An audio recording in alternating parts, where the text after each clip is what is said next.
네, 좋습니다.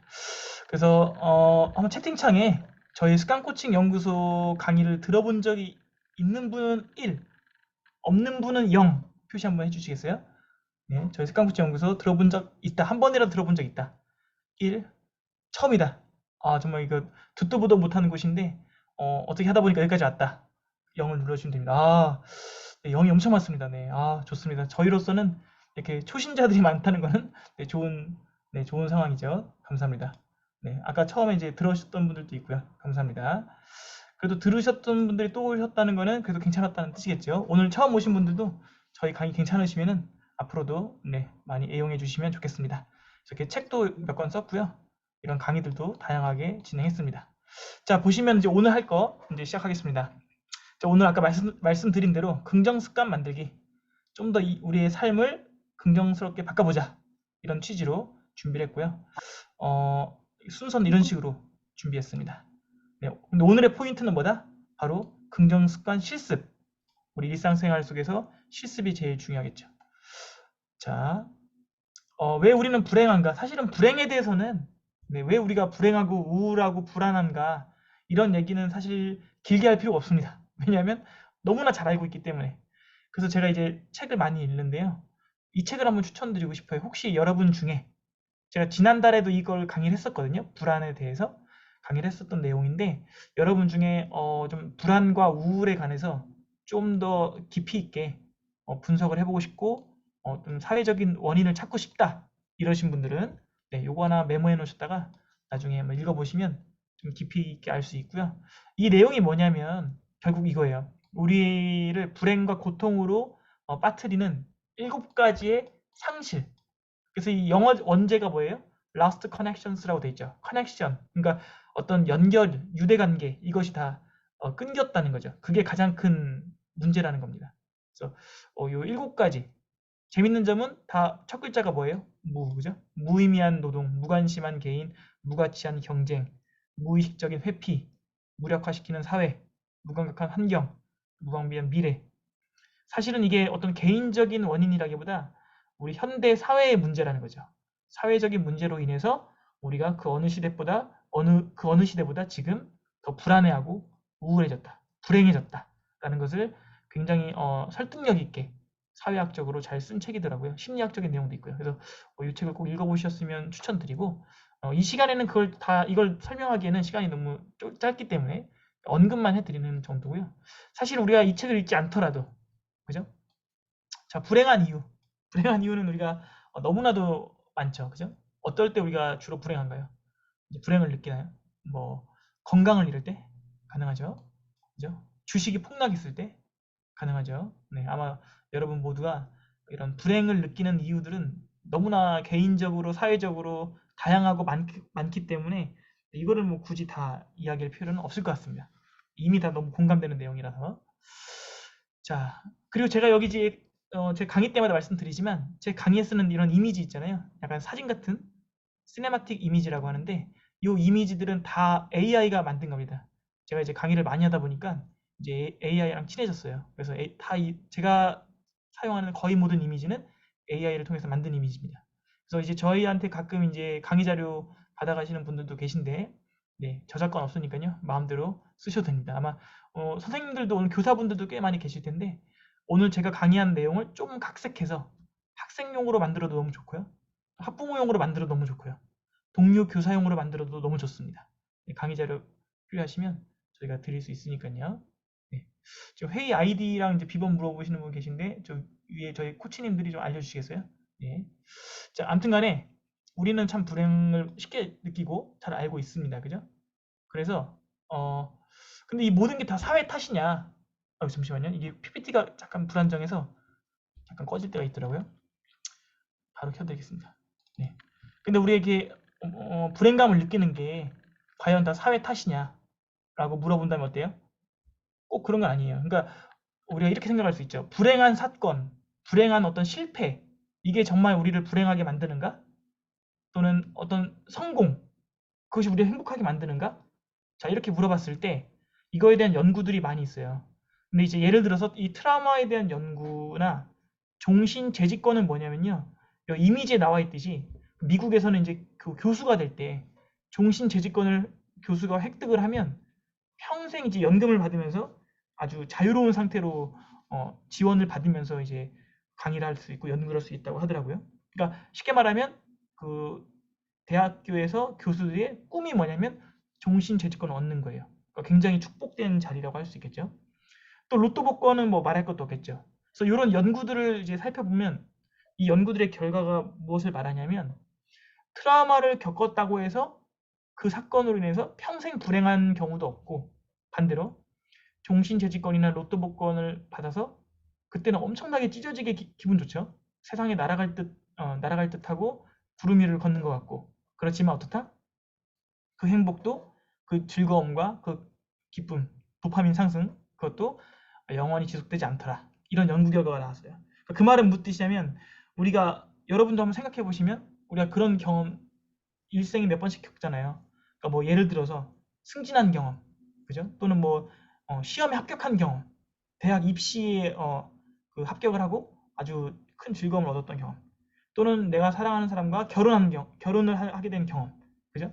그러니까 그런 어떤 그때는 그것이 전부인 것처럼 느껴지잖아요, 그죠? 반대로 우리가 또 불행도 마찬가지죠. 시험에 떨어졌어, 인생 끝난 것 같죠, 그죠?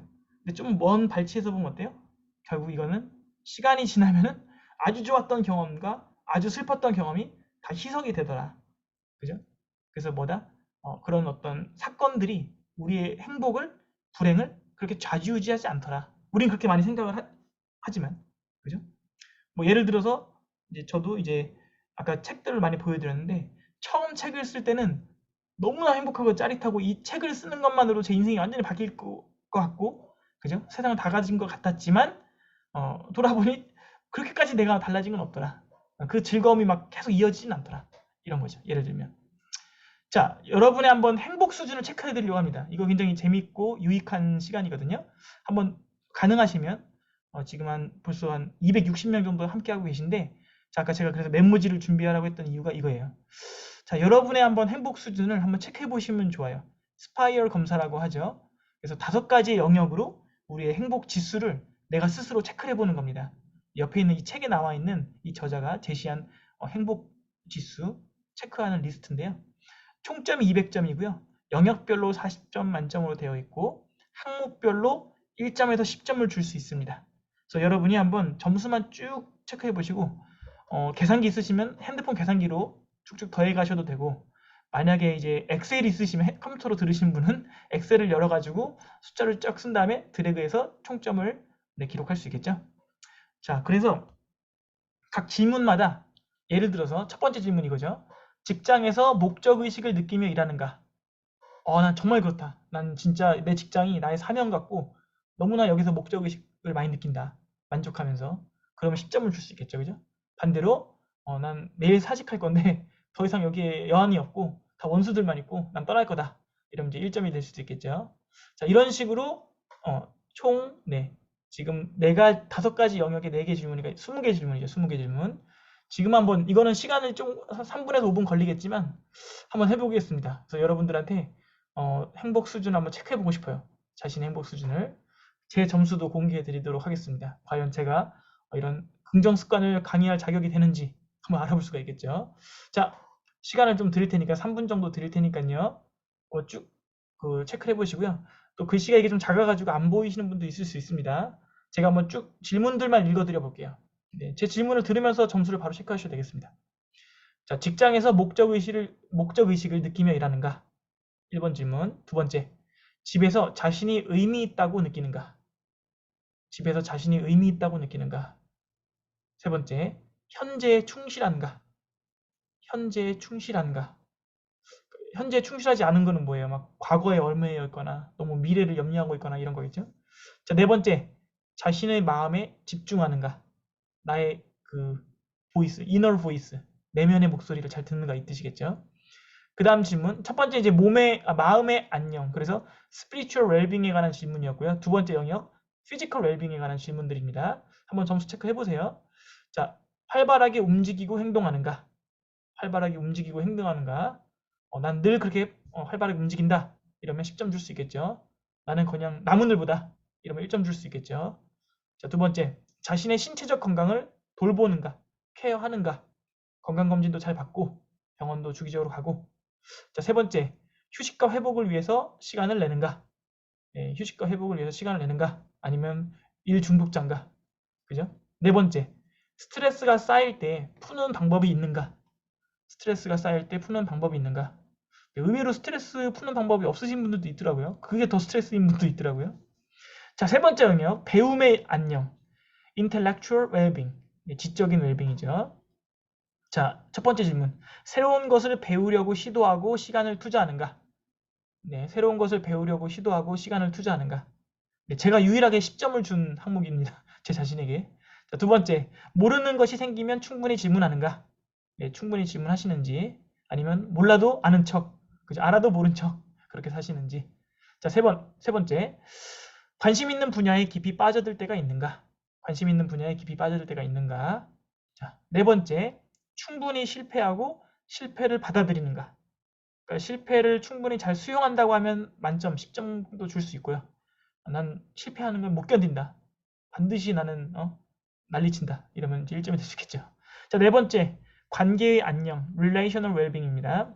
가족이나 친구와 행복한 시간을 잘 보내는가? 가족이나 친구와 행복한 시간을 보내는가? 주변 사람들과 깊은 관계를 맺는가? 그 다음에 자신을 충분히 돌보고 있는가? 셀프 케어겠네요. 그죠?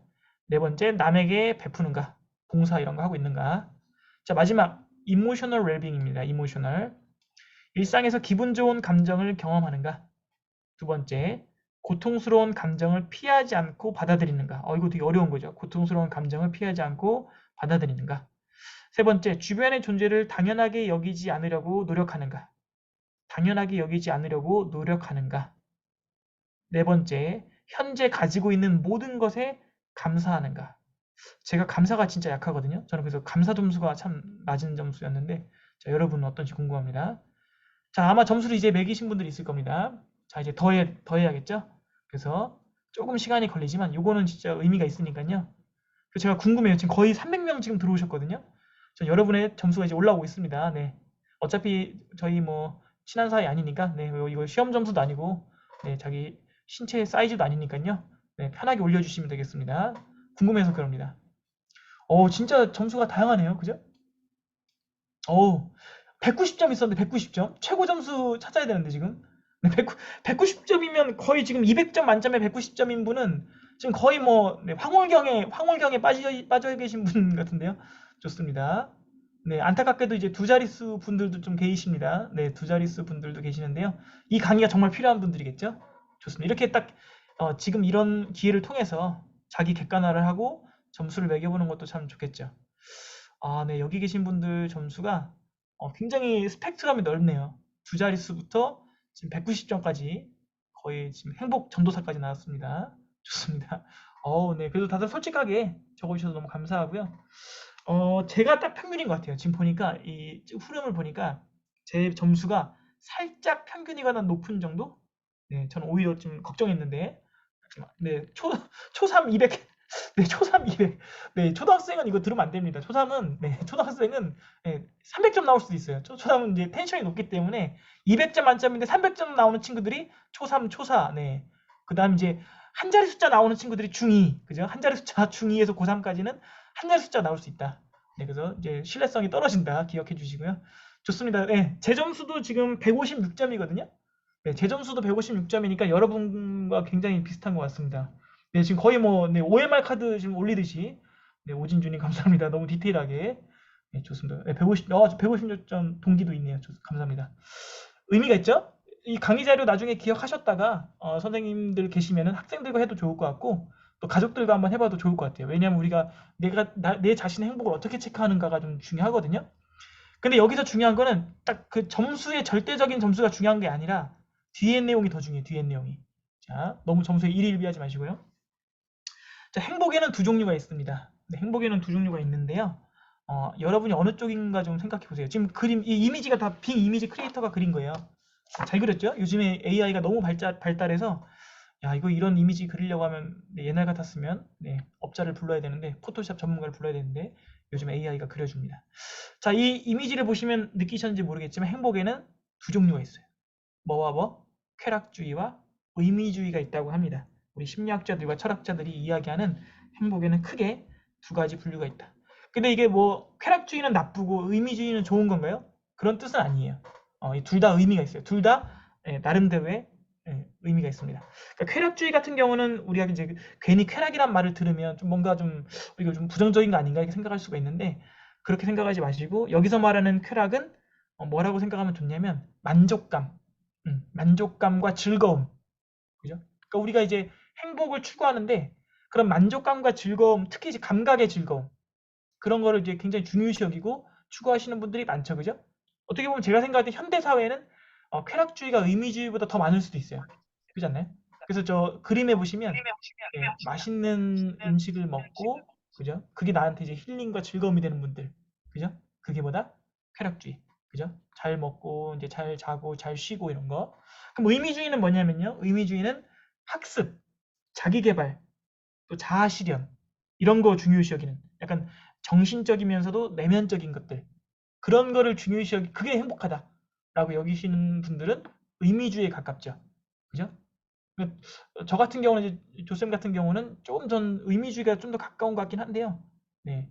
물론 쾌락주의를 안 좋아하는 건 아닌데 조금 더 의미주의가 좀 전 더 강한 것 같긴 하거든요. 자, 여러분 어떠신가요? 여러분 한번 댓글로 한번 써보시면 좋을 것 같아요. 본인의 추구하는 쾌락은 물론 반반일 수도 있고요. 나는 조금 이쪽에 더 치우쳐 있다. 네, 반반 좋습니다. 치킨도 아닌데, 네, 반반. 네, 치킨 양념, 네, 후라이드 반반, 쾌락 의미 반반. 좋습니다. 네, 아마 이 수업을 들으러 오신 분들은 약간 의미주의가 높은 분들이 좀 많지 않을까. 왜냐하면 이제 쾌락주의가 높으신 분들은 이 수업을 들으려다가 이제 저녁에 누가 치킨 시켰다. 가족이나 친구 중에 치킨 시켰다는 소리를 듣자마자 네, 줌을 바로 끄고 네, 그 치킨 먹는 게 더 행복하기 때문에 이런 무료 강의 듣는 것보다 치킨이 더 중요해. 이런 사람들은 이제 이 자리에 없겠죠. 그죠? 그래서 아마 제 예상대로 여러분 중에는 의미주의가 좀 더 많다. 네, 의미 60 쾌락 40. 자기 자신을 굉장히 잘 알고 있습니다. 좋습니다. 네, 지금 강의 들으시는 분들은 조금 더 의미주의. 자, 또 이제 이런 얘기를 한번 해볼게요. 그 행복을 그러니까 이제 우리 행복을 추구하잖아요. 행복을 추구하는데 행복 메타인지라는 단어가 있어요. 이것도 좀 알아두면 좀 어디서 써먹을 수 있는 그죠? 행복 메타인지라는 그 심리학적 용어가 있습니다. 이건 뭐냐면 내가 얼마나 행복을 잘 이해하고 또 내 스스로 행복한 방법을 잘 찾고 실천하는 거. 그러니까 무슨 뜻이냐면 내가 나를 잘 아는 거예요. 그러니까 내가 어떨 때 행복하고 무엇을 해야 행복하고 언제 행복하고 누구와 있을 때 행복하고 이런 것을 잘하는 사람. 그게 뭐다? 행복 메타인지를 잘하는 사람이에요. 그죠? 그러니까 메타인지라는 건 뭐냐면 내 자신을 바깥에서 볼 수 있다는 거예요. 원래 메타라는 게 그런 거예요. 넘어서는 거예요. 넘어서. 그러니까 나를 내가 하나의 박스라고 가정을 하면 나를 박스 바깥에서 바라볼 줄 아는 능력이보다 그게 메타인지 능력이에요. 또 쉽게 말하면 뭐 자기 객관화. 그러니까 나의 감정이나 나에 너무 빠져있지가 않은 거야. 멀리서 나를 볼 수 있는 능력. 그렇죠. 자기 객관화라고 볼 수도 있겠죠. 행복도 마찬가지라는 거야. 그러니까 그 말은 무슨 뜻이냐면 많은 사람들이 행복 메타인지가 약한 사람들은 어떠냐면 내가 어떨 때 더 행복해지고 어떨 때 내가 더 내 삶이 윤택해지고 이런 걸 방법을 잘 모르고 내가 어떨 때 그런지 잘 몰라요. 그런 경우도 있다는 거죠. 아까 우리 그런 질문 있었잖아요. 스트레스. 내가 스트레스 어떻게 해소하는지 잘 몰라. 그럼 뭐예요? 행복 메타인지가 좀 낮은 거고 반대로 나는 내가 어떤 순간에 행복하고 누구를 만났을 때 행복하고 무엇을 할 때 행복한지가 너무나 명확하게 다 정리돼 있어. 난 그걸 너무 잘 알아. 그 뭐예요? 메타인지가 높은 거예요. 자, 아까 전에 그 점수 기억나시죠? 행복지수 점수. 그러니까 메타인지가 높은 사람은 더 쉽게 설명하면 메타인지가 높은 사람은 어떤 사람이다? 내 행복지수를 높일 수 있는 사람이야. 이게 중요한 거야. 아까 그 점수가 그게 중요한 거 아니야. 점수가 두 자릴 수도 있고 세 자릴 수도 있고 그거는 중요한 게 아니고 더 중요한 건 뭐다?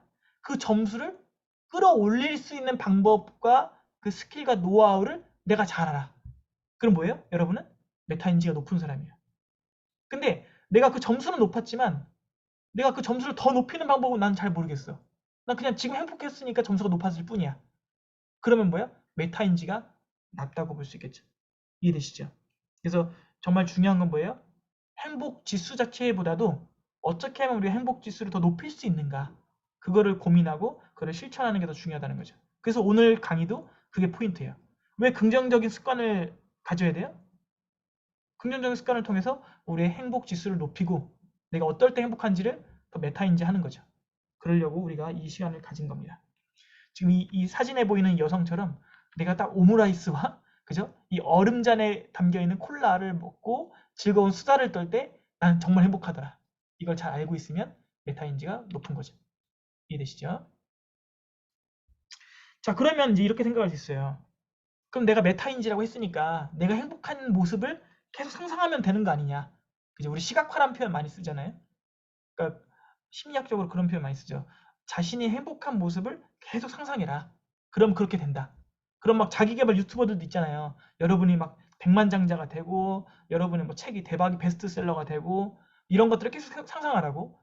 근데 문제는 뭐냐면 심리학자들이 말하는 건 뭐냐면 연구 결과에서 상상만으로는 부족하다는 거예요. 상상만 많이 한다고 해서 무조건 좋아지지 않는다는 거예요.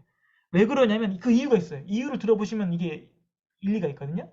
그러니까 상상에 몰두하다 보면 우리가 어떻게 돼요? 막 그것이 정말 이루어진 것 같은 느낌 들잖아요. 그죠? 아까 제가 책 얘기를 했는데 책을 쓰면서 막 뭘 상상하냐면 내가 막 사인을 해주고 있고 사인회를 하고 있고 팬들한테 막 북콘서트를 하고 있고 내가 유명 작가가 돼서 막 어디서 인터뷰를 하고 있고 이런 막 황홀경에 빠지는 혼자 자신만의 그죠? 자신만의 상상에 빠진다는 거죠. 근데 이제 문제는 뭐냐면 그런 황홀감을 미리 다 경험을 해버리죠. 그죠? 그런 어떤 황홀감이나 행복감을 미리 경험을 해버리면 우리의 정신이 어떻게 돼요? 소진이 돼버려요. 그게 문제라는 거예요. 그래서 어떻게 해야 돼? 그래서 심리학자들이 말한 건 뭐냐면 이거예요. 이거 하나 기억해 두시면 좋은데 정신적 대조기법 멘탈 컨트라스팅 컨트라스트가 대조시킨다 반대되는 걸 대조시킨다라는 뜻이거든요. 그러니까 뭐냐면 상상만 하는 것은 어떻게 한다? 우리를 정신을 소진시켜버려 지쳐버려. 그래서 어떻게 해야 되냐면 황홀감을 아까 느낀다고 했잖아요. 상상하면. 그죠? 내가 막 꿈을 이룬 것 같고 내가 정말 행복한 상상을 하면 당연히 황홀감을 느끼겠죠. 근데 거기서 끝나지 말고 어떻게 해라? 대조시키는 거예요. 어떤 상태를 대조시키냐면 나의 현실. 근데 나의 현실 어때? 내가 꿈에서는 베스트셀러 작가야. 근데 내 현실은 어때? 현타가 오죠. 오늘 한 페이지도 못 썼어. 그죠? 그럼 바로 현타가 오죠. 이게 뭐예요? 멘탈 컨트래스팅이야. 우리가 얼핏 생각했을 때는 이상하다. 이게 막 천국과 지옥을 왔다 갔다 하는 거고 황홀감을 느끼다 현타를 막 느끼면 이게 더 안 좋은 거 아닌가요? 라고 생각할 수 있는데 이 사람의 두뇌가 어떻다? 황홀감을 느끼다 현타를 느끼게 되면 뭐예요? 그때 내가 어떻게 하면 이 꿈을 이룰 수 있지? 그럼 내가 이 꿈을 이루는데 방해되는 것들이 무엇이었지? 를 인지하게 되고 거기에 대해서 전략을 세우게 된다는 거야. 그래서 이런 것을 왔다 갔다 하는 거. 그러니까 멘탈 컨트래스팅을 잘하는 사람이 오히려 더 행복 지수가 높다는 거예요. 근데 생각해보면 그런 것 같아. 그러니까 진짜 성공을 잘하고 정말 행복하게 사는 사람들은 자기가 행복할 때랑 현실이랑 그 차이를 잘 이해를 해. 그러니까 거기 빠져있지 않다는 거야. 막 리플리 증후군처럼 내가 마치 막 서울대생도 아닌데 서울대생인 것처럼 마치 내가 부자인 것처럼 거기 빠져있는 사람들은 사실은 정말로 행복한 사람이 아니죠. 착각 속에 살고 있는 거지. 근데 정말 현명하면서도 행복한 사람들은 어떻다? 그 이상과 현실의 차이를 인식하고 그 안에서 계속 그 격차를 좁혀나가려고 노력을 한다는 거죠. 그게 멘탈 컨트래스팅 기법이라는 겁니다. 기억해 두셨으면 좋겠고요. 이제 마음 지구력이 높으면 행복하다고 합니다. 지금 이 마음 지구력이라는 책도 굉장히 유명하거든요. 우리나라 이제 심리학자 유명하신 윤원규님 쓰신 책인데 이 책도 한번 이제 추천드리는데요. 근데 제가 이제 이 책을 읽으면서 공부하면서 느꼈던 건 뭐냐면 딱 네 글자예요. 그러니까 우리가 행복 지수를 높일 수 있는 방법 그거를 만약에 네 글자로 설명하라고 하면 전 이겁니다. 뭐예요? 위에 써 있죠. 세옹지마. 세옹지마. 이 네 글자를 정말 기억해 주셨으면 좋겠습니다. 사자성어 중에 제가 생각할 때 행복 지수를 가장 높일 수 있는 사자성어보다 세옹지마. 네, 세옹지마. 세옹지마 의미는 대략 아시죠? 여기 계신 분들은 아마 다 아실 것 같은데, 그러니까 뭐예요? 굉장히 좋은 일이 줄 알았는데, 그 좋은 일이 알고 보니까 뭐예요? 또 슬픈 일이 되기도 하고, 또 슬픈 일인지 알았는데, 알고 보니까 또 그게 좋은 일이 되기도 하고, 그죠? 인생지사 세옹지마다, 그죠? 그 일화 있잖아요, 그죠? 말을 타다가 아들이 다쳤네. 아들이 다쳤어. 너무 심하게 다쳤어. 그래서 막 울면서 이 죽일 놈의 말 때문에 인생이 내 아들이 망가졌다 이러고 있는데 말을 타서 다쳐가지고 군대 징집이 안 됐네. 대박이 난 거죠. 요즘 막 군대 갔으면 큰일 나는데 끌려가는데 전쟁터로. 그래서 전쟁터 안 가서 너무 좋아하고 있는데 그래서 그 말을 너무 칭찬해주고 말을 아끼면서 행복하게 살고 있는데 말이 또 갑자기 도망가 버리네 이놈의 말이. 도망가서 또 이 말을 잃었다고 또 막 울면서 슬퍼하고 있는데 이 말이 네 어디서 짝을 만나가지고 두 마리로 돌아오네. 그래서 원 플러스 음소가 있어. 네 그래서 그게 뭐예요? 인생지사 세옹지마. 그러니까 세옹지마의 마인드를 가지고 있는 사람이 뭐예요? 가장 행복 지수가 높다는 거죠. 그죠? 이 또한 지나가리라. 그거죠. 네, this shall to pass. 이것 또한 지나가리라. 반대로 말하면 뭐예요? 일희일비하지 마라. 그러니까 불행을 몰고 오는 마인드는 뭐다? 일희일비 마인드. 뭐 하나 시험 떨어졌어. 그럼 인생 끝난 것처럼 막 진짜 자살해야지 나 죽어버릴 거야 막 이러고 또 뭐 하나 뭐 복권 하나 당첨되면 인생 다 얻은 것처럼 내 인생 이제 끝났어 난 이제 대박이야 막 이러면서 막 난리치고 또 뭐예요? 일희일비하는 태도가 가장 행복 지수에 안 좋다. 반대로 뭐다? 세웅지마가 가장 행복 지수에 높다. 이거 꼭 기억해 주셨으면 좋겠고요. 백종원, 백종원 마인드. 좀 더 이제 재밌게 표현한 백종원 마인드. 백종원 맨날 하는 말 있죠, 그죠? 이것저것 막 요리하면서 쉽게 쉽게 하잖아요. 있으면 좋은데 없어도 돼요. 뭐 이러면서 이런 마인드. 그러니까 있어도 좋고 없어도 말고 그러니까 이런 마인드가 가장 행복 지수가 높은 사람이라고 합니다. 네, 기억해 주시면 좋겠고요. 니체는 이렇게 말했죠. 날 죽이지 않는 모든 것은 나를 더 강하게 한다. 이거 너무 멋있는 말이죠. 너가 날 죽이지 않으면 그 어떤 위기라고 할지라도 그 위기가 어떻게 한다? 나를 더 강하게 만든다. 그러니까 여러분도 아마 지나간 삶을 생각해 보시면 정말 나는 위기라고 생각했고 망했다라고 생각했는데 그것 때문에 더 잘 된 케이스들이 참 많아요. 예를 들어서 저 같은 경우도 재수했거든요. 재수해서 저 시험 떨어졌을 때 그 수능 망했을 때 진짜 자살하고 싶었거든요. 그 재수해가지고 저는 이제 군대도 좀 다 늦춰졌거든요. 근데 웃긴 게 그 늦춰졌기 때문에 네, 지금의 찰리 쌤을 20년 전에 만나게 됐어요. 네, 친구를 잘 만난 건지 잘 만난 건지 모르겠지만 그래서 제가 그 1년을 대학교를 늦게 가는 바람에 네, 지금 저의 베프인 찰리 쌤을 만나게 됐고 여러분이 이 강의를 듣게 된 겁니다. 어떻게 보면 제가 대학에 떨어져서 습관 코칭 연구소를 하게 된 게 찰리 쌤과 같이 하게 된 거니까. 그러니까 여러분도 마찬가지일 거예요. 또 어떤 되게 좋은 일도 있어요. 예를 들어서 뭐 승진했다. 너무 좋아해서 승진해가지고 너무 좋아했는데 승진하고 딱 간 그 부서에 네, 정말 진상 민원이 있다. 그래서 오히려 네, 승진한 게 오히려 독이 되는 경우도 있죠. 그러니까 사람은 참 이게 알 수가 없어요. 그래서 우리가 일희일비하지 말고 인생을 길게 보고 넓게 보고 네, 세옹지마의 마인드로 바라보는 것이 행복 지수를 높이는 일이다. 자, 그럼 반대로 우리의 이 마음의 방어력, 이 마음의 면역력 이거를 약하게 하는 생각들이 있어요. 요거는 아마 찔리신 분들 있을 텐데 네, 찔린 분들은 채팅창으로 네, 자진 신고해 주시면 됩니다. 자, 이제 이런 생각과 이런 말을 많이 하는 분들은 반대로 이제 행복 지수가 낮아질 확률이 높다는 거죠. 네, 나는 약하다. 난 못해. 힘들어. 세상은 강하다. 저기 세상에 잘하는 사람 얼마나 많은데. 나보다 행복한 사람이 얼마나 많은데 내가 무슨 행복에 대해서 강의를 하고 긍정 습관에 대해서 강의를 내. 이러면 저도 이제 못하겠죠. 그죠? 그 다음에 나를 도와줄 사람 없다. 어차피 인생 혼자야. 도와줄 사람 아무도 없고, 아무도 없어. 이러면 이제 더 이제 힘들어진다는 거죠. 네. A 아니면 난 끝이다. 이거 진짜 많지 않아요? 제가 우리나라 사람들 특히 많은 게 이거야. A 아니면 난 끝이다. 흑백 논리. 너 보수 아니면 너 진보지. 뭐 이런 거 있잖아요. 너 빨간색 아니면 파란색이지. 중간일 수도 있는데 무지개 색깔일 수도 있는데 그런 거 있잖아요. 너 내 말에 찬성하는 거 아니면 너 반대하는 거지. 네, 이런 상사 만나면 이제 너무 피곤하죠, 그죠?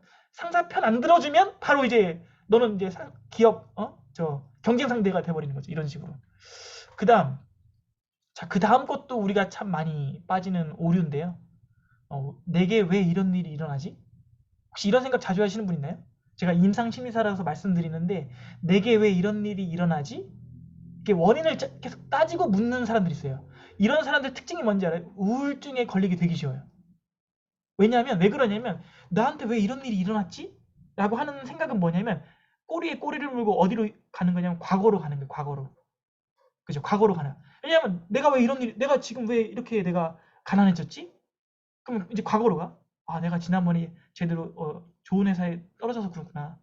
입사를 못해서 그렇구나. 그럼 왜 내가 좋은 회사에 못 들어갔지? 아, 내가 대학 때 공부를 잘 못했구나. 왜 내가 대학 때 공부를 못했지? 아, 내가 고등학교 때부터 놀았구나. 그러니까 이게 무슨 뜻이냐면 이런 질문을 많이 하는 사람의 특징이 뭐다? 계속 과거로 가. 과거로 가면 무슨 일이 벌어져요? 후회를 많이 하게 돼. 후회를 많이 하면 어떻게 돼요? 우울해져. 연쇄작용입니다. 네, 지금 찔리시는 분들 있다고 하는데요. 그래서 우리가 이런 생각을 많이 하면 안 돼요. 그러니까 뭔가 불행한 일이 생겼어요. 그죠? 우리 살다 보면 불행한 일이 생기잖아요. 부정적인 일이 생기고. 그럼 어떻게 해라? 알려줬잖아요. 네 글자. 어떻게 해라? 네 글자 아까 정답을 제가 알려드렸는데. 네. 자, 그죠? 세용지 마. 아이, 그래, 이렇게 안 될 때도 있고, 또 살다 보면 잘 될 때도 있는 거지. 이런 마인드를 가지려고 노력해야 된다는 거야. 이해되시죠? 부정적인 일이 딱 터졌어. 뭔가 불행한 일이 터졌어. 그럼 어떻게 한다? 왜 나한테 이런 일이 벌어졌지? 내 옆에는 잘 사는데? 자, 그럼 이제 시작되는 겁니다. 그럼 이제 걱정의 고리들이 시작되는 거예요. 걱정의 고리가. 과거로, 나중에 어디까지 가요? 부모님까지 가죠. 왜 이 부모님이 나를 이렇게 낳았지? 그죠? 거기서 더 올라가면 이제 조상까지 나가는 거죠. 네. 그래서 신까지 이제 원망하는 수준까지 갑니다. 창조주까지 원망하는 거죠. 그래서 이게 굉장히 불행의 테크트리, 우울의 테크트리. 그래서 여러분이 의식적으로 어떻게 해라? 오늘 다른 거 다 잊어버려도 네 글자는 기억해라. 세옹지마. 그죠? 세옹지마. 자, 그다음 이런 거. 마지막도 마찬가지인데요. 불행한 이유를 계속 따져 묻는 거. 그러니까 합리화시키는 거죠. 야, 내가 이렇게 불행할 수밖에 없는 이유는 말이야. 계속 합리화시키는 거야. 내가 부모를 잘못 만나서 그래. 내가 친구를 잘못 사귀어서 그래. 그럼 어떻게 해요? 계속 그 이유를 따져 묻다 보면 거기에 더 집중하게 되고 그걸 반전시킬 수 있는 기회를 못 찾아요. 그 사람이 참 시야가 좁아져요. 그래서 이런 거를 조심해 주시면 좋겠습니다. 좀 도움이 되셨으면 좋겠어요. 자, 행복의 역설. 이것도 알아두면 참 좋은 내용인데 행복의 역설은 뭐냐면요. 이게 심리학적인 결과로 나온 겁니다. 행복은 내게 가장 중요한 가치야라고 주장하는 사람들일수록 어떤 경향이 있다? 외로운 경향이 있다는 거예요. 좀 신기하지 않아요? 그러니까 그 말은 무슨 뜻이냐면 내가 행복에 집착하면 집착할수록 어떻게 된다? 행복이 더 멀어지는 경향이 있다는 거예요. 저는 그래서 이걸 영어로 이렇게 써봤어요. 제 아래 글은 제가 쓴 표현이거든요. 행복은 생산물이 아니라 뭐다? 부수품이라는 거죠.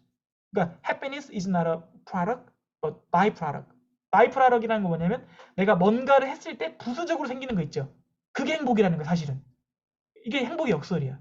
좀 신기하죠? 근데 이 아이가 이미지가 참 괜찮은데 이 아이가 튜브를 잡으려고 다가가면 다가갈수록 어떻게? 행복은 점점 멀어진다는 거야.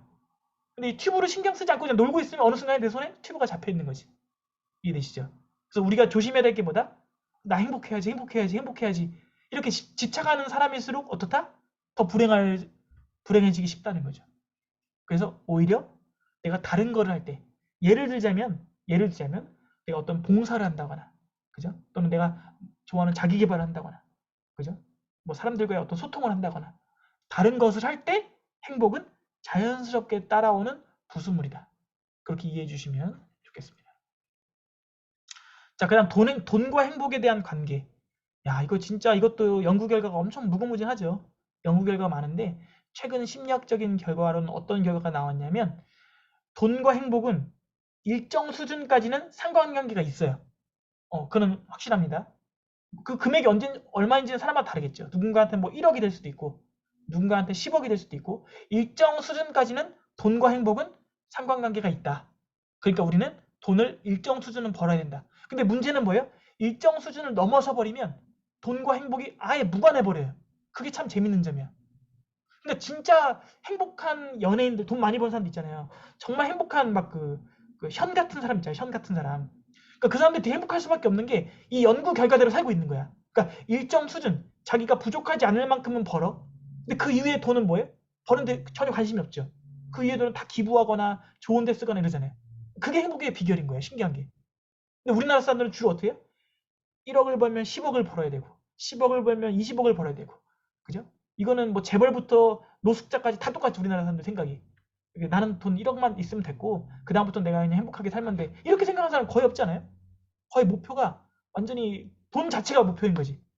또 웃긴 게 돈 자체가 목표니까 돈이 안 모여. 또 신기하게 행복이랑 똑같나 봐. 그래서 행복 자체가 목표면 행복이 안 모이는 것처럼 참. 그래서 여러분 이걸 좀 기억해 주셨으면 좋겠고요. 네, 우리가 자주 하는 일화가 있죠. 네, 이거 이탈리아 건축자, 건축 노동자 일화. 혹시 이거 아시나요? 많이 쓰는 일화인데 벽돌을 이제 그 쌓는 그 건축 그 노동자에게 질문을 하는 거죠. 지금 무슨 일을 하고 있습니까? 당신은 무슨 일을 하고 있습니까? 라고 했을 때 노동자가 뭐라고 해요? 아, 저는 벽돌을 쌓고 있습니다. A는 벽돌을 쌓고 있습니다. 자, B는 저는 지금 벽을 세우고 있습니다. 벽을 세우고 있습니다. C는 저는 신의 영광을 위해 성당을 짓고 있습니다. 자, 여러분은 어떤 사람 되고 싶나요? 그죠? 많이 쓰는 일화인데도 참 들을 때마다 깨달음이 있죠. 그죠? 똑같은 벽돌을 쌓고 있는데 A는 뭐다? 저는 벽돌을 쌓고 있어요. B는 저는 벽을 세우고 있어요. C는 저는 신의 영광을 위해 성당을 짓고 있어요. 그죠? 네, C 써주셨네요. 그죠? 그래서 우리도 마인드가 결국은 행복이라는 것은 돈보다 물질보다도 마인드와 더 연결이 되어 있다는 걸 이해하시죠? 아인슈타인의 명언도 많이 인용하면 좋죠. 아인슈타인의 명언 이런 건 기억해둬도 좋을 것 같아요. 삶을 사는 방식은 단 두 가지다. 하나는 기적이 없다고 여기면서 사는 것이고 다른 하나는 모든 것이 기적이라고 여기며 사는 것이다. 당연히 어디가 행복할지는 아시겠죠. 자, 그 다음 행복에 관한 연구 중에서 행복과 가장 연관성이 높은, 가장 상관관계가 높은 변수는 뭘까요? 바로 관계예요. 이거는 변함이 없습니다. 그러니까 우리가 건강도 중요하고 돈도 중요하고 뭐 재능도 중요하고 일도 중요하고 다 중요한데요. 행복과 가장 상관관계가 높은 변수는 딱 하나가 뭐다? 관계다. 네, 이걸 기억해 주셨으면 좋겠습니다. 그래서 그 심리학자들이 연구를 했겠죠. 심리학자들이 그러면 이 행복 지수를 가장 높게 올릴 수 있는 이 관계랑 관련된 습관이 있습니다. 자, 아시는 분 한번 답변 한번 써볼까요? 자, 이건 또 퀴즈를 한번 드려야죠. 자, 행복 지수를 가장 높일 수 있는 전 세계적으로 공인된 방법입니다. 공인된 방법이고 이렇게 하면 관계도 좋아집니다. 모임? 아, 모임 좀 약한데요. 모임? 아, 지금 벌써 정답이 스킨십 좋긴 한데요. 정답은 아니고요. 이미 정답이 나왔습니다. 근데 정답을 지금 말씀하신 분이 저희 수강생이 말씀을 하셔야 되는데 저희 지금 그 코치님들이 관리자 코치님들이 계신데 그분들이 지금 막 정답을 말씀하셔서 좀 김이 샜습니다. 네, 네, 역시 잘 아시는 것 같아요. 감사 편지와 감사일기. 예, 요거 기억해 두시면 좋습니다. 그러니까 여러분이 단기간에 난 모르겠고 단기간에 속성으로 우리나라 속성 좋아하잖아요. 한국 사람들은 속성 좋아하니까 아, 나 강의 막 두세 시간 들을 필요 없고 단기간 속성으로 행복지수 올려달라. 그죠? 그럼 뭘 하면 된다? 당장 내일부터 뭐 하면 된다? 감사 편지 쓰거나 감사일기 쓰면 된다. 게임 끝. 강의 끝. 네. 왜? 전 세계적으로 가장 많은 학자들이 인정한 방법이에요. 뭐 이건 아프리카든 뭐 아시아든 이 두 가지만 기억하셔서 만약 여러분의 가족이나 뭐 여러분 학생들이나 애들이 다 뭔가 불안과 불행에 찌들어 있다. 행복을 좀 올려줘야겠다. 그럼 뭐 하면 돼? 오늘 수업하지 말고 뭐 하자? 자, 감사편지 씁시다. 감사일기 씁시다. 하면 바로 행복지수 올라간다. 좋습니다. 네, 이것만 기억해도 네, 감사합니다. 자, 퀴즈를 하나만 더 드릴게요. 퀴즈. 행복지수를 올릴 수 있는 그러면 좀 컨텐츠 없나요? 행복지수를 좀 올리고 싶어요. 제 스스로도 그렇고 뭐 제가 가르친 아이들도 그렇고 단기간에 속성으로 행복지수 올리고 싶은데 어떤 걸 좀 읽을 만한 컨텐츠 없을까요? 라고 했을 때 제가 딱 하나 꼽아드리는 거. 이것도 왜 그러냐면 전 세계에서 인정받은 수필이기 때문에 리더스 다이제스트가 뽑은 20세기 최고의 수필 에세이. 자, 제가 그 디지털 그 빙 이미지 크리에이터로 이미지 만들었는데 좀 이미지 잘 만들지 않았나요? 이 힌트가 너무 되지 않을까 싶은데. 자, 정답 혹시 아시는 분? 네, 이 누구의 수필을 읽으면 된다. 아, 뭐 이렇게 정답이 쉽게 나오면 재미가 없는데. 혹시 이 수필의 제목까지 아시면 대박인데. 자, 수필의 제목까지 아시는 분은 진짜 인정. 그분은 거의 행복 전도사다. 행복하는 방법을 다 알고 있어요. 혹시 있으신가요? 자, 지금 아마 인터넷 검색하는 사람들 좀 있는 것 같아요. 네. 네. 역시 여러분들은 여기 지금 계신 분들의 수준이 너무 높다 보니까 네, 마더 테레사는 아닌데요. 네, 지금 정답이 이미 나왔는데 마더 테레사라고 말씀하신 분 감사합니다. 네. 그렇죠. 헬렌 켈러의 사흘만 볼 수 있다면. 네, 사흘만 볼 수 있다면입니다. 제가 당연히 다 읽어드릴 수는 없고 시간 관계상 여러분 만약 행복 지수를 가장 단기간의 속성으로 내 뇌를 자극시키고 싶다. 또는 아이들과 그런 뭔가 컨텐츠를 나누고 싶다. 이러면 네, 두말 없이 헬렌 켈러로 달려가면 되고 그 중에서도 사흘만 볼 수 없다면이라는 에세이를 전문 한번 읽어보시면 정말 감동의 도가니를 느낄 수 있습니다. 그러니까 헬렌 켈러가 정말 대박인 게 뭐냐면 듣지도 못하고 보지도 못하고 그죠? 못하는 게 너무 많잖아요. 말도 못하고 다 못하는데 박사학위 받고 그죠? 근데 이 에세이가 왜 또 대박이냐면 그 우리가 헬렌 켈러라고 생각하는 그 딱 그 느낌을 줘요. 그러니까 내가 만약 헬렌 켈러였다면 어떻게 행복할 수 있지? 그런 생각을 하게 되면서 헬렌 켈러의 입장에서 정말 이게 공감이 돼요. 그래서 이걸 다 읽고 나면 무슨 느낌이 드냐면 내가 말하고 내가 눈으로 보고 이런 것들이 너무 당연하잖아요. 아까 말했잖아요. 당연한 것들. 당연한 것들에 대해서 정말 깊이 감사하게 돼요. 근데 우리가 그걸 잔소리로 하잖아요. 야, 너 감사할 줄 알아야 돼. 너 지금 북한 애들이 이런 잔소리로 되는 게 아니라 이 글을 읽으면서 우리가 헬렌 켈러가 돼보면 게임 끝나요. 진짜 우리가 감사한 거구나. 그래서 추천드리겠습니다. 오늘 강의 짧게 했지만 그래도 괜찮았죠? 네, 40분 다 지나갔습니다. 제 강의는 지루하진 않습니다. 자, 이제 마지막이에요. 벌써 마지막입니다. 실습하기. 자, 오늘은 이걸 하려고 왔습니다. 제가 여러분 300명을 모은 이유는 바로 이거다. 네. 네, 뭐 약팔로 온 것도 아니고 돈 받으려는 것도 아니고 습관 실습하기를 같이 해보고 싶어서입니다. 자, 세 가지를 해보고 싶어요. 세 가지를. 첫 번째는 뭐냐면 부정적인 언어를 긍정적인 언어로 대체하기. 이해되시죠? 자, 이거는 가족들이랑 해봐도 좋고 아이들이랑 해봐도 좋습니다. 또 지인들과 해봐도 좋고요. 세 가지 중에 하나를 하는 거예요. 물론 세 가지 다 하면 좋고요. 첫 번째 뭐다? 부정적 언어를 긍정적 언어로 대체하기. 두 번째, 부정적 행동을 긍정적 행동으로 대체하기. 세 번째, 나만의 작은 미션을 성공하기. 근데 이 세 가지가 우리가 긍정 습관을 향상시키고 행복감을 기르는데 굉장히 큰 도움이 됩니다. 네, 이것도 제가 공부했던 책들에 나와 있는 내용들을 정리한 거니까요. 네, 신빙성 있는 내용들입니다. 자, 예를 들어 이런 거 이제 예를 들어 볼게요. 긍정적 언어로 대체하는 건 뭐냐면 우리가 있잖아요. 자극이 오잖아요. 외부에서 자극이 오면 우리가 자동적으로 반응이 생기죠. 그죠? 자극과 반응은 자연적이잖아요. 근데 그 뭐냐면 그 자극과 반응이 그 사이에 공간을 만드는 거야. 그 말은 무슨 뜻이냐면 어떤 나에게 자극이 왔을 때 그를 그냥 무의식적으로 반응하지 말고 내가 그걸 딱 끊어. 끊어서 그 사이에 뭐예요? 공간에 뭘 집어넣어? 긍정으로 채우는 거예요. 자, 좀 쉽게 표현하면 예시를 들어보면 이해가 바로 될 겁니다. 예시가 바로 이런 거예요. 지금 이미지 보이시죠? 이미지 보이는 것처럼 여행을 갔는데 이렇게 베트남 여행을 갔는데 비가 네, 우기인가 봐요. 우기 망했죠. 네, 비가 와서 망했어. 이런 경험 있으시죠? 여행 갔는데 비가 와서 망한 경험.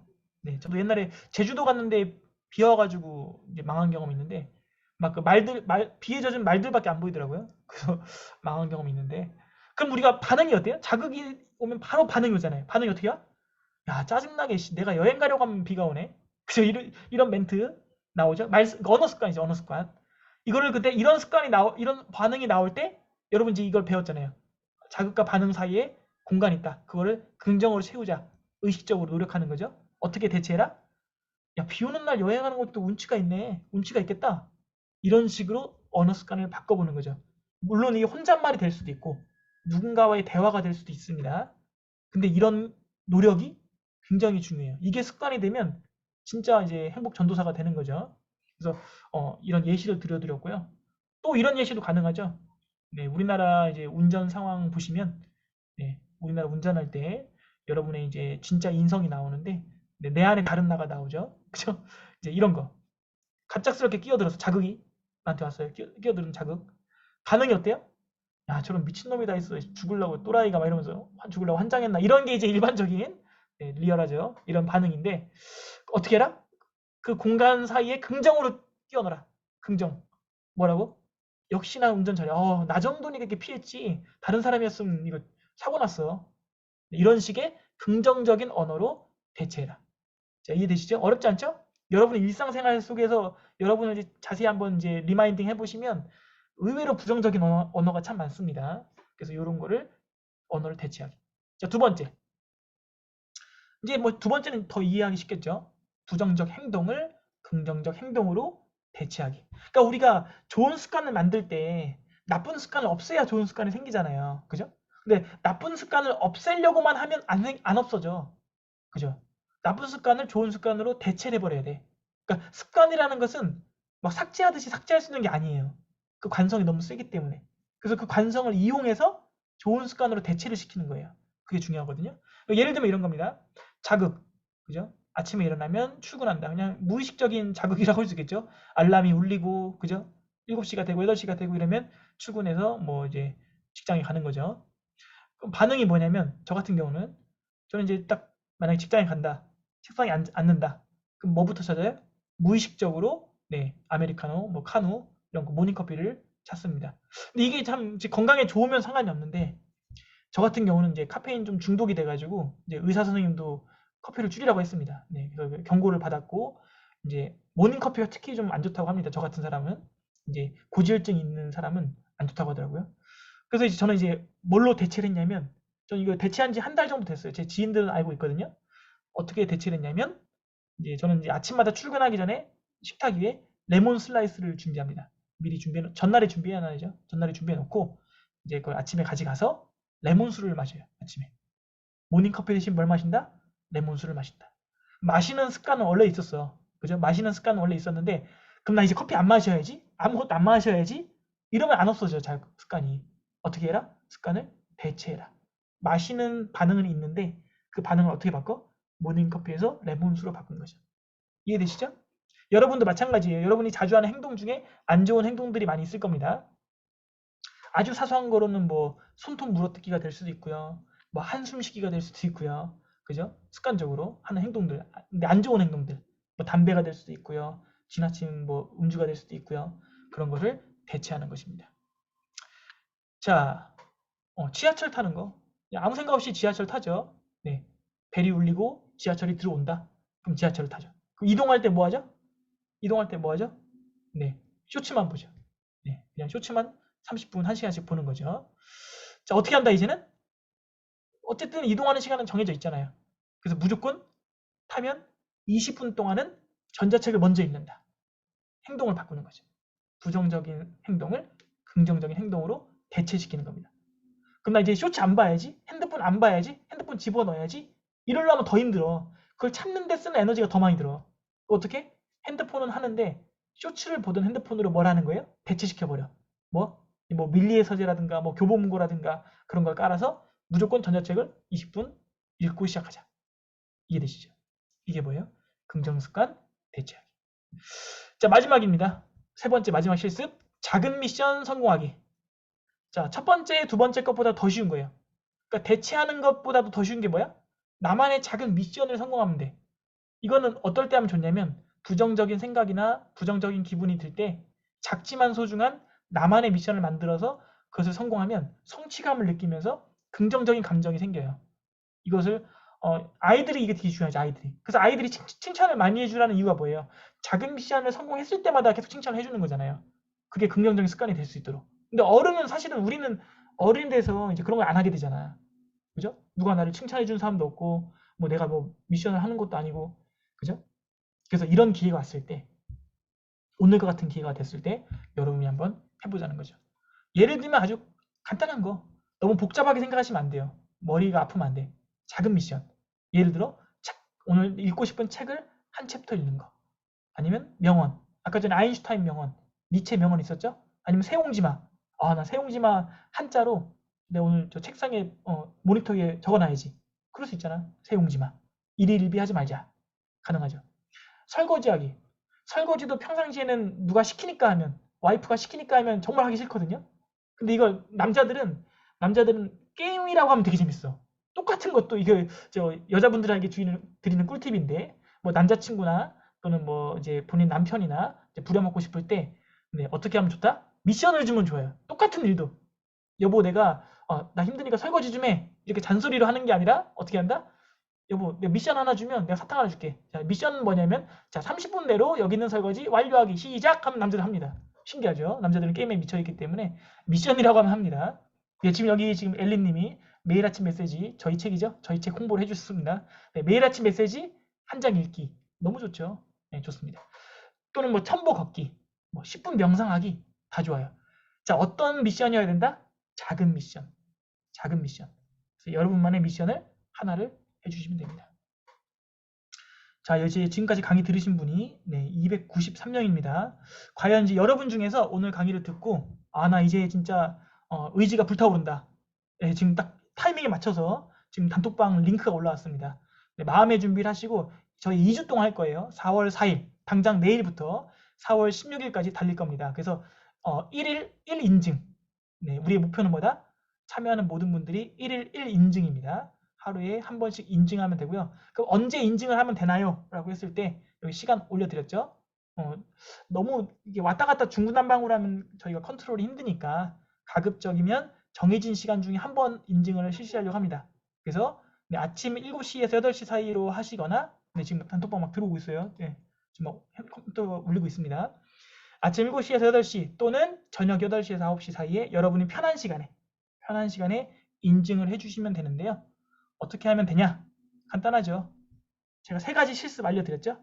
네, 긍정적 언어, 긍정적 행동 또는 작은 미션 이 중에서 아무거나 하나, 2개도 좋고요. 2개 하면 더 좋죠. 그렇지만 저희가 욕심 없이 하루에 한 가지씩만 하겠다. 네, 그럼 오늘은 언어를 하고 내일은 행동을 하고 그 다음날은 미션을 해도 상관없고요. 나는 언어만 좀 집중적으로 하겠다. 그럼 월요일도 언어, 화요일도 언어, 수요일도 언어로 해도 상관없고요.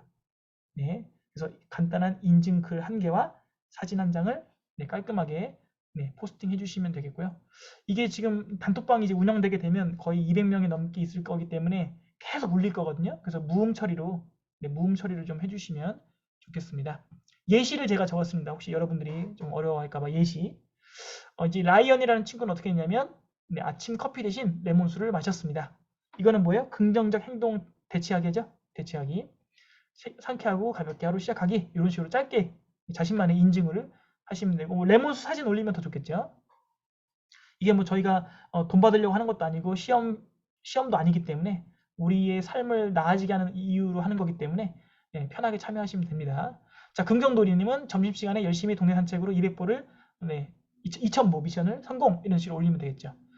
자, 행복하자. 네, 지하철을 눈앞에도 놓쳤지만 이렇게 혼잣말을 했다. 그래, 5분간 여유롭게 전자책을 보며 지식을 쌓아보자. 이렇게 언어 습관이 바뀌면 대박이죠. 대부분 이제 욕이 나오는데 욕을 하지 않고 이렇게 그 언어 습관을 바꾼 거죠. 혼잣말이라도 좋습니다. 하는 것과 안 하는 거는 땅과 하늘 차이니까요. 자, 그리고 이제 여러분들 오늘 다짐을 한번 좀 불태우는 의미에서 네, 한번 달려보자는 의미에서 저희 그 네이버 블로그 있죠? 아마 습관 코칭 연구소 아시는 분들은 아실 텐데 이 네이버에다가 습관 코칭 연구소를 치시면 됩니다. 네, 습관 코칭 연구소 치시면 됩니다. 그럼 여기 습관 코칭 있어요. 짜잔, 제가 지금 글을 올려놨죠. 글을 올렸습니다. 그래서 함께 하실 분들, 우리 긍정 습관 만들기 프로젝트에 함께 하실 분들은 네, 시원하게 댓글로 한번 댓글로 다짐의 글을 네, 다짐의 글 또는 오늘 강의 느낀 점 지금 강의 칭찬 네, 채팅으로 써주신 분들 감사하고요. 네, 이런 느낀 점들을 네, 링크에 들어가셔서 네, 댓글로 한번 남겨주시면 또 저희도 힘이 되겠죠. 무료 강의 하는 건데 저도 힘이 나야 되잖아요. 그래서 그렇게 좀 리뷰 남겨주시면 좋고요. 또 여기 계신 분들 중에는 이제 선생님들이 있을 거예요. 쌤동네로 들어오신 선생님들이 있거든요. 쌤동네 리뷰를 많이 남겨주셔야 저희가 쌤동네에서도 좋은 강의를 계속 할 수 있거든요. 그래서 그렇게 쌤동네 리뷰도 좀 부탁을 드리겠습니다. 자, 그래서 우리는 언제 만나냐? 지금부터 내일부터 여러분 달리는 겁니다. 지금 계속 들어오고 있어요. 지금 70명 들어왔습니다. 좋습니다. 네, 안 하실 분 안 들어오셔도 돼요. 이거 의무가 아니기 때문에 하실 분들만. 난 이미 평상시에 내 생활 자체가 지금 긍정인데 내가 지금 긍정 지수가 190점인데 조쌤보다 지금 50점이 높은데 제가 그런 게 필요합니까? 이미 그런 경지에 이르신 분들은 네, 안 하셔도 되고요.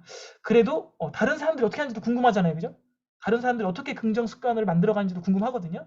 그래서 참여해 주시면 좋겠고요. 다음 2회차 강의는 2주 동안 저희가 습관 프로젝트를 하고 4월 17일 날 2회차 강의 저녁 8시 똑같은 시간에 2회차 강의할 때요. 여러분이 인증해 주셨던 내용 중에서 저희가 좋았던 것들을 소개해 드릴 거고 또 선물도 드릴 겁니다. 선물도 좀 드릴 거니까요. 네, 함께 해 주시면 좋겠습니다. 네, 오픈 채팅방 주소 좀 다시 올려달라는 네, 의견 있습니다. 우리 코치님 올려주시고 감사합니다.